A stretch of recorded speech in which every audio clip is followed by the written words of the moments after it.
Welcome back to Market Day Report. I'm Chris Swift. Let's see if the grains have done anything any different. I'm starting to develop a little bit of a consensus with all of our guests over the last couple of days that we're going to have a heck of a corn crop planted this year. So May up 1.5 at 439.25.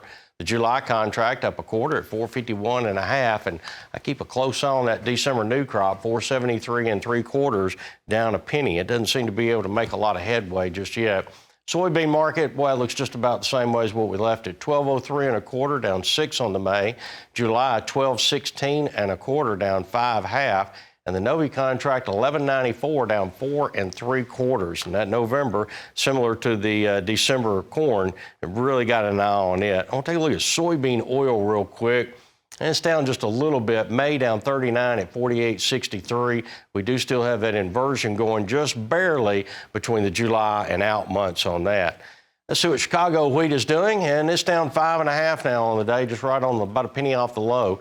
549.5 on the May. The new crop July 565.25, down 5.5.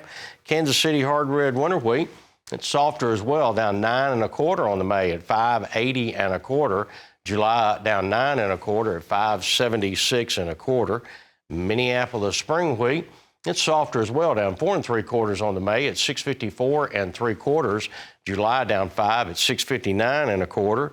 Take a look at the cotton market. Cotton up 22 on the December contract at 84.23. May up $1.92 at 93.94. Take a real quick look at our energy markets and see what they're doing this morning.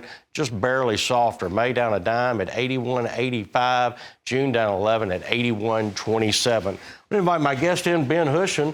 Ben is with the mill, and I know he is up in the northeastern part of the country. Ben, anything exciting going on up there with some rain coming? Good morning, Chris. Certainly, yes. It's in agriculture, there's always lots of excitement going on. Of course, we have what you all would describe as significant rain headed our way. We had 1.5 inches over the weekend.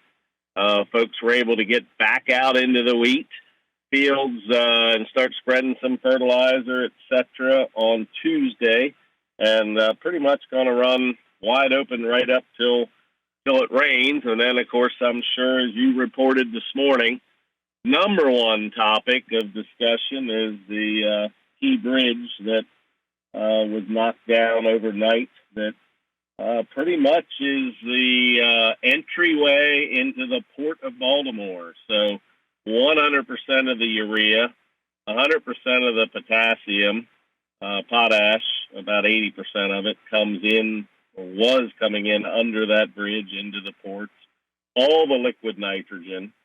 So needless to say, somewhere just shy of panic, but certainly lots of concern for the families that lost loved ones overnight, but also the concern of that ripple effect, getting grain out and getting fertilizer and many other materials into the area. Way more questions than we have answers for farmers this morning. Well, let me pose one to you then. On this particular issue there, are a great deal of those products already been transported to that area earlier this year, or is it going to disrupt something that may be on its way in the next several weeks? Tremendous question, Chris. I don't have all the details, obviously, on the number of refills that they get, but for instance, I know nitrogen has been refilled a second time. I know from what I understand, there's at least 2 more boats yet to come. There was product on the urea space that was supposed to have come this past weekend that did not make it, was delayed. So pretty much it's no different than a farmer. Many farmers don't have enough space to hold everything they need for the year.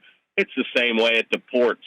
They're counting on lots of turns, just like, the area fertilizer dealers. We're counting on emptying that shed 6, 8, 10, 12 times a year and just having that constant flow coming in. The ports aren't turning quite as often, but certainly a lot more to come in. And again, I know the FEMA and emergency responders are certainly there doing all they can, but just lots of the concern as we're literally just peeking over into April when planting starts and fertilizer use goes up. Fantastic. Ben, I really do appreciate you taking the time to be with us this morning and keep us updated. You're right there in the middle of it. If you hear or see something that would be interesting, feel free to call in and let us know what's going on there. That's Ben Hushon. He's with the mill. We're going to go away and take a real quick commercial break and come back and talk livestock with me, Chris Swift. Stay with us.